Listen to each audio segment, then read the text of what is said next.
iOS 18, how to clear documents and data of apps on iPhone. Hey there, iPhone users. Welcome back. In today's video, I'm going to show you how to clear documents and data of apps on your iPhone running iOS 18. It's a quick way to free up storage without deleting your favorite apps. Let's get started. First, open the Settings app. Scroll down a little.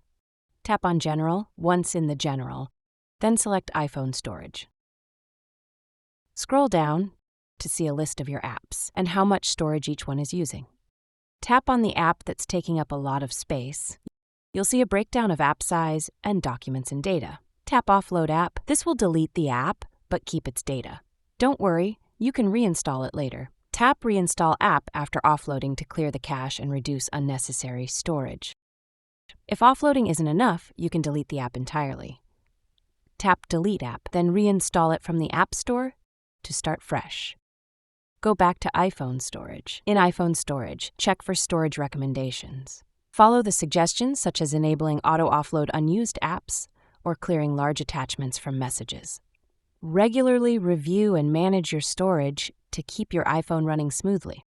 And that's how you clear documents and data of apps on your iPhone running iOS 18. It's a simple way to reclaim storage space. If this video helped, give it a thumbs up, share it with your friends, and don't forget to subscribe for more iOS tips. Thanks for watching, and I'll see you in the next one.